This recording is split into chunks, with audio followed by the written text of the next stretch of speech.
ಸ್ನೇಹಿತರೆ, ಎರಡು ಬೆಕ್ಕುಗಳು ಜಗಳಾಡ್ತಾವ. ಅವು ಯಾವ ರೀತಿ ಜಗಳಾಡ್ತಾವ ಅನ್ನೋದನ್ನ ನಾನು ತೋರಿಸ್ತೇನೆ ರೀ. ಈಗ ನೋಡ್ರಿ, ಎರಡು ಬೆಕ್ಕು ಇರ್ತಾವ ಏನ್ರಿ, ಒಂದು ಗಂಡು ಒಂದು ಹೆಣ್ಣು. ಇವು ಎರಡು ಬೆಕ್ಕುಗಳು ಯಾವ ರೀತಿ ಜಗಳಾಡ್ತಾವ ಅಂದ್ರೆ ನೋಡ್ರಿ, ಈಗ ಮ್ಯಾವ್ ಮ್ಯಾವ್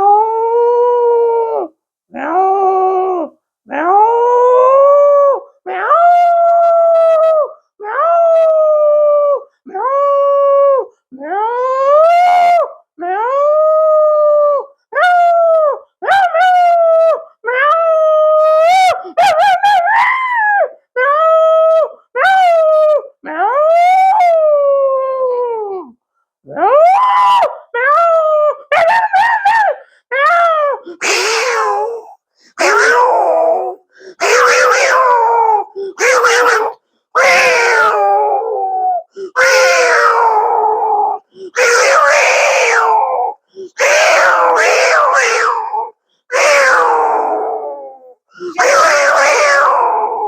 ಈ ರೀತಿಯಾಗಿ ಎರಡು ಬೆಕ್ಕುಗಳು ಜಗಾಡ್ತಾವ್ರಿ.